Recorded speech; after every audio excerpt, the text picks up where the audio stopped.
Hai Andika, guys di video kali ini kita akan membahas sebuah laptop gaming dari brand MSI yang sudah menggunakan Intel Core i7 generasi ke-10 seri H, bukan seri U ya, karena kalau untuk yang seri U itu udah banyak banget beredar dan MSI ini adalah brand pertama yang memasukkan Intel Core i7 generasi ke-10 seri H ke Indonesia. Pasti kalian banyak yang tanya kalau misalkan dibandingkan dengan Ryzen 4000 series atau kode NIM-nya Renoir bagus mana bang? Nanti akan kita sedikit bahas, tapi sebelum kita mulai videonya, buat kalian yang belum cuci tangan dulu. Kalau udah cuci tangan langsung aja subscribe channel ini, karena di channel ini kita akan membahas informasi menarik mengenai dunia gadget dan juga teknologi yang akan membuat hidup kalian lebih inspiratif dan produktif. Dan perkenalkan, ini adalah MSI GL6510 SER yang secara form factor, secara desain mungkin nggak akan kita bahas terlalu banyak karena form factor dan juga desainnya sama dengan MSI GL65 yang pakai Intel Core i7 generasi ke-9 yang dulu pernah saya review juga. Jadi buat kalian yang mungkin butuh reviewnya secara detail, secara desain dan juga form factor, kalian bisa lihat video DKID yang itu. Tapi kalau misalkan kita mau meng-highlight sedikit aja, desainnya ya MSI banget lah. Secara overall ini kalau misalkan nih, ibaratnya kalau misalkan saya laptopan seperti ini, kemudian ada orang lewat dan gak sengaja ngelirik saya lagi laptopan, dia pasti bilang, oh laptopnya MSI nih. Jadi kayak gitulah. Jadi orang itu pasti beberapa detik aja udah tahu kalau ini adalah laptop MSI. Dengan logo naga yang bisa menyala di bagian belakang, kemudian bahan materialnya menggunakan aluminium yang secara build quality sih udah oke banget sebenarnya. Jadi aluminiumnya nih udah di-upgrade kayaknya karena lebih tebal daripada seri MSI GL63. Cuman sayangnya menurut saya finishingnya ini akrab banget dengan fingerprint. Jadi kemarin saya coba untuk bikin script di laptop ini, armrestnya ini, wah gila, gini aja udah ngecap loh. Jadi harus sering-sering dibersihkan biar nggak demblok kalau bahasa Jawanya. Bahasa Indonesianya ya biar nggak bekas fingerprint. Kemudian untuk dimensinya juga masih sama dengan panjangnya 35,7 cm, lebarnya 24,8 cm, dengan ketebalan 2,75 cm. Untuk beratnya standarnya laptop gaming dengan berat 2,3 kg. Untuk spesifikasinya kita akan membahasnya secara lebih mendetail karena ini kan prosesor terbarunya Intel generasi ke-10 10750H. Saya pun penasaran, kalian juga pasti penasaran. Jadi untuk laptopnya kita bahas tipis-tipis aja dan lebih fokus ke prosesornya. Di website MSI diklaim kalau Core i7 10750H ini lebih cepat 15% dari generasi sebelumnya. Cuman maksudnya generasi sebelumnya ini Core i7 9750H atau generasi sebelumnya dari MSI GL65. Kalau dari infonya Intel malah 44% lebih cepat untuk frame rate, 70% lebih cepat untuk editing kalau dibandingkan dengan prosesor 3 tahun sebelumnya atau 3 generasi sebelumnya. Berarti Intel Core i7 7700HQ yang masih 4 core. Kalau dibandingkan dengan 10750H 6 core. Ya kalau 44% dan juga 70% untuk editing sih saya percaya. Cuman kalau dibandingkan dengan 9750H ini berapa persen, karena kita butuh informasi itu. Kemudian untuk Intel Core i7 generasi ke-10 prosesor ini juga memiliki beberapa SKU yang nggak akan kita bahas semuanya, tapi kita akan lebih fokus ke 10750H karena untuk SKU lain saya belum pernah pegang 10750H aja baru MSI ini. Jadi daripada nanti saya ngomongnya ngelantur, lebih baik kita fokus ke 10750H ini. Nah, kalau dari spesifikasinya antara Intel generasi ke-9 9750H dan 10750H, arsitekturnya masih sama dengan fabrikasinya 14 nanometer, 6 core, 12 thread dengan TDP 45 watt. Tanpa ada major update seperti musuh bebuyutannya Ryzen 4000 series Renoir. Untuk update-nya Intel Core i7 10950H ini sudah support memori RAM dengan kecepatan 2933 MHz DDR4. Sedangkan 9750H kemarin masih 2666 MHz. Kemudian base clock-nya sama yaitu 2,6 GHz, tapi sekarang max boost-nya lebih besar dengan speed sampai 5 GHz dengan teknologi terbarunya Intel yang namanya Intel Turbo Boost Max Technology 3.0, dimana kita bisa dapat speed 5 GHz untuk single core kalau temperaturnya ada di angka 65 derajat Celcius, yang akan nggak mungkin didapatkan di sebuah laptop kecuali undervolting mungkin, atau kalian main di ruangan yang benar-benar dingin di AC biar temperaturnya tetap 65 derajat Celcius. Tapi misal pun nggak 65 derajat Celcius, sekarang speednya bisa sampai 4,8 GHz. Kalau misalkan Intel Core i7 9750H turbo boostnya mentok di 4,5 GHz, Yang 10750H ini 4,8 GHz, jadi ada tambahan sekitar 53 berarti 300 MHz, sekitar 7%. Nah, yang saya sayangkan di sini MSI GL65 ini menggunakan RAM dengan kapasitas 8 GB. Kalau masalah kapasitasnya memang kurang, tapi ya it's okay lah, karena mungkin untuk menggenjot harganya biar lebih murah. Cuman Intel Core i7 generasi ke-10 ini kan sudah bisa membaca RAM DDR4 dengan speed 2933 MHz. Kenapa masih dipasangkan RAM yang speednya cuma 2666 MHz? Jadi menurut saya sih lebih baik dipasangkan yang mentoknya aja. Nanti kalau masalah kapasitas kita bisa upgrade sendiri kalau misalkan kita udah punya budget. Untung aja SSD-nya udah pakai SSD PCIe NVMe berkapasitas 512 GB dengan speed yang lumayan kenceng, hampir 3000-an Mbps. Untuk graphic card-nya yang kita bahas ini menggunakan RTX 2060 6GB GDDR6. Cuman ada SKU yang lebih murah dengan GTX 1660 Ti. Untuk link pembeliannya kalian bisa langsung cek di kolom deskripsi baik yang GTX maupun RTX. Kemudian MSI GL65 ini juga ada dua versi untuk keyboardnya, ada yang RGB, ada yang backlit berwarna merah. Dan menurut saya nggak usah sih sebenarnya, karena untuk seri Leopard itu biasanya sudah RGB gitu, jadi nggak usah dikasih dua versi SKU untuk keyboard. Dan yang kita bahas ini kebetulan yang backlit warna merah, karena saya lebih tertarik untuk membahas CPU-nya sebenarnya. Alasan sih sebenarnya ini karena ya lebih murah dibanding yang versi RGB. Tapi walaupun tidak RGB, keyboardnya seperti biasa MSI bekerja sama dengan SteelSeries yang saya pribadi nggak bisa merasakan perbedaan kalau dari segi feel experience untuk keyboardnya, baik yang RGB maupun yang backlit keyboard warna merah ini. Keyboardnya masih kerasa SteelSeries banget dengan feel yang tactile, silent, kemudian ada fitur anti ghosting, dan MSI memaksimalkan space dengan benar-benar efektif. Karena di bagian keyboardnya, di bagian kanan kirinya, benar-benar hampir nggak ada space untuk sasis agar tombolnya masih besar-besar dan enak untuk digunakan. Kemudian juga ada 3 tombol eksklusif, ya ciri khas MSI lah ya, dengan adanya tombol power, cooler boost, dan juga Dragon Center. Untuk layarnya menggunakan panel dari AUO dengan panel ID B156HAN13.0 atau AUO-D0ED dengan panel IPS level, 120Hz refresh rate yang bakalan lebih nyaman digunakan untuk bermain game, lebih responsif lah dibandingkan yang layar 60Hz. Untuk sRGB-nya ada di angka 60% dengan 300 brightness nits. Lanjut ke konektivitas, Wi-Fi-nya sudah menggunakan Wi-Fi terbaru yaitu Wi-Fi 6, 802.11ax dan juga Bluetooth versi 5.1.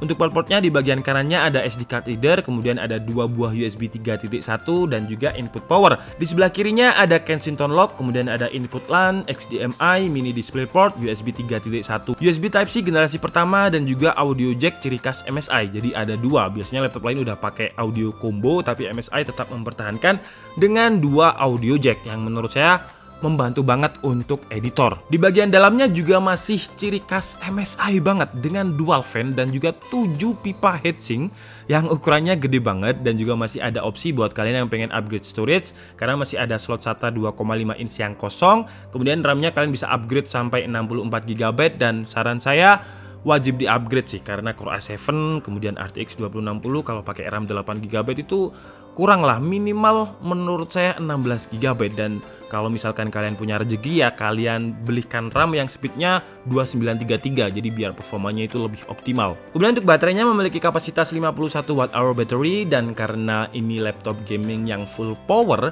daya tahan baterainya ada di standarnya laptop gaming lah, yang ketika saya coba untuk web testing dengan koneksi Wi-Fi 50% brightness bisa bertahan sekitar 3 jam 50 menit. Untuk main PUBG itu bisa bertahan sekitar 1 jam. Oke, sekarang waktunya kita tes MSI GL65 dengan prosesor terbarunya Intel 10750H ini. Dan di sini saya sudah ada 2 kertas. Yang kertas satunya adalah Core i7 9750H yang kemarin saya nge-review Legion Y745, dan satunya adalah milik MSI ini. Jadi kita bisa bandingkan nanti. Pertama kita tes dulu di Cinebench R15 dengan 3 mode seperti biasanya, dan memang ada peningkatan dari Core i7 9750H ke 10750H. MSI GL65 dengan Core i7 10750H mendapatkan skor tertinggi itu 1360, ada di running keempat dan juga di running ke-7. Sedangkan Core i7 9750H mendapatkan skor tertinggi ada di running ke-10, 1279. Jadi skornya selisih nggak sampai 100 CB. Dan keduanya stabil, kalau misalkan Core i7 9750H stabil di angka 1260-an, nggak pernah turun dengan mode best performance atau laptopnya kondisi dicas. MSI GL65 ini juga best performance, laptopnya kondisi dicas. Dan untuk skor terendahnya ada di running ke 8. 1339, tapi nggak pernah di bawah 1300. Nah, yang menarik di mode kedua yaitu mode best performance tetap, tapi sekarang laptopnya tidak kita cas atau on battery. Kalau Core i7 9750H di tuning hardware-nya Y545 kemarin, itu running pertamanya 923, kemudian running keduanya jeglek ke 753 dan dia baru stabil ke 700-an. Jadi di running pertamanya naik, tapi running setelahnya itu stabil di 750-an. Nah, kalau misalkan MSI GL65 dengan Core i7 10750H stabil di running pertamanya itu 952, running kedua 957, running ketiga 954, dan dia stabil gak pernah ada di bawah 950 CB. Bahkan untuk skor tertingginya ada di running ke-6 dengan 974. Dan di mode terakhir ini juga cukup menarik karena biasanya kalau misalkan saya tes laptop dengan mode better performance di mode ketiga ini, mode better performance itu adalah mode dimana kalian bisa menghemat baterai lah. Jadi performance-nya better, bukan best, tapi baterainya lebih irit.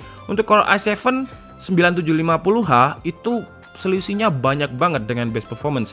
Kalau misalkan Core i7 9750H running pertamanya 495, running kedua 487, intinya dia ada di 480-an CB. Sementara 10750H running pertamanya 973, 959, 957, running keempatnya 896. Jadi lebih stabil dan performanya itu nggak turun terlalu banyak. Apakah mungkin karena teknologi Intel terbaru yang namanya adalah Intel Turbo Boost Max 3.0, di mana dia bisa menyetabilkan speednya di 4,8 GHz, dan kalau misalkan temperaturnya 65 derajat Celcius, dia bisa stabil di 5 GHz. Wah, menarik sih. Kemudian untuk Y545 kemarin saya nggak bahas di Cinebench R20, cuman untuk yang Core i7 10750H di MSI ini saya tes untuk Cinebench R20-nya, dan di running pertamanya mendapatkan skor 3054, running kedua 3046, running ketiga 3028, dan sisanya bisa kalian baca di tabel berikut ini. Kemudian lanjut ke tes benchmark menggunakan 3D Mark dengan driver Skydiver, hampir sama lah dengan Core i7 9750H yang ada di Y545 kemarin. Kalau Y545 kemarin 34.039, kalau MSI dengan 10750H-nya 34.697. Kemudian di driver Firestrak MSI GL65 mendapatkan skor 15.587. Lanjut ke tes editing menggunakan software Adobe Premiere Pro dan juga template yang khusus kita gunakan untuk rendering benchmark di DKID. MSI GL65 dengan Core i7 10750H-nya mampu merender dengan durasi waktu 1 menit 26 detik. Lanjut ke tes gaming, pertama kita coba dulu di game CSGO dengan resolusi Full HD, grafiknya mentok rata kanan, dan untuk average FPS-nya masih sangat enak untuk dimainkan ya, jelas lah ya Core i7 RTX 140 FPS. Kemudian di game Apex Legends dengan settingan resolusi Full HD, rata kanan juga mendapatkan average sekitar 90 sampai 100 FPS.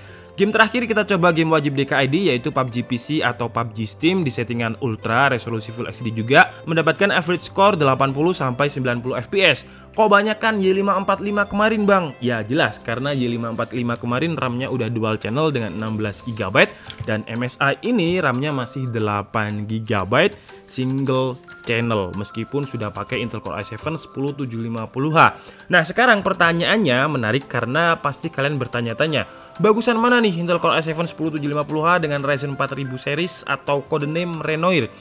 Saya nggak bisa jawab data dari saya karena saya pribadi belum pernah pegang Ryzen 4000 series. Nah, karena saya belum ada datanya, jadi saya mengutip data dari techspot.com, dan kalau dari data techspot.com, Intel Core i7 10750H ini ya dari beberapa uji coba mereka, skornya saya bisa bilang kalau Intel sekarang bukanlah tahunnya Intel lah, tahunnya AMD. Karena AMD, menurut saya sih AMD akhir-akhir ini itu fokus ke speednya prosesor. Jadi gimana biar caranya lebih kencang dengan 7 nanometer. Sementara Intel karena mungkin 10 tahun berada di depan terus ya, jadi mereka AMD apa sih kayak gitu dah. Akhirnya Intel membagi divisinya dengan adanya Intel Project Athena, Intel Artificial Intelligence, dan dia nggak fokus hanya ke prosesornya aja. Jadi banyak divisi yang memang dikembangkan oleh Intel, yang menurut saya bakalan lebih menarik sih, karena banyak teknologi dari Intel yang diciptakan seperti Thunderbolt, kemudian Intel Optane, dan lain-lain. Yang memang kalau misalkan untuk sekarang saya nggak bisa merasakan untungnya apa, karena orang Indonesia tipikal lah, pokoknya speed prosesor kenceng. Dan akhirnya AMD menyalip kayak gitu sih, itu menurut saya. Tapi nanti untuk pendapat pribadi saya akan bisa saya share kalau misalkan saya sudah punya Ryzen 4000 series. Oke, jadi mungkin cukup segitu aja guys video kita kali ini. Semoga bisa menjawab pertanyaan kalian, bagusan mana Core i7 generasi ke-10 sama Ryzen 4000 series. Kalau dari data website luar manapun, bukan TechSpot aja, Ryzen 7 4800H itu memang bener-bener GGWP lah. Dan untuk laptop MSI ini kekurangannya menurut saya, kenapa RAM-nya cuma 8 GB padahal harganya sudah sekitar 2199 SRP-nya ya, 22 juta kembali 1000. Dan menurut saya kalau laptop udah di atas 20 juta minimal RAM itu harus 16 GB. Tapi mungkin karena memang bisa dibilang ini adalah laptop termurah dengan Intel Core i7 generasi ke-10, karena belum ada saingannya, belum ada brand yang memasukkan Intel Core i7 generasi ke-10 ke Indonesia. Tapi saya harap nanti mungkin MSI bisa memberikan konfigurasi yang lebih baik lah. Tapi untuk performa, kemudian performa temperaturnya aman sih. MSI cuy, dual fan 7 pipa heatsink, ya bisa menjadi referensi menarik lah buat kalian yang mungkin fanbase Intel dan ingin merasakan Intel Core i7 generasi 10 pertama di Indonesia. Untuk link pembeliannya seperti biasa kalian bisa langsung cek di kolom deskripsi. Oke, jadi mungkin cukup segitu aja video kita kali ini. Saya minta maaf kalau ada kesalahan dalam penyampaian informasi. Seperti biasa, kalian bisa mengoreksinya di kolom komentar. Saya Andika Setiabudi and see you on the next video. Bye bye.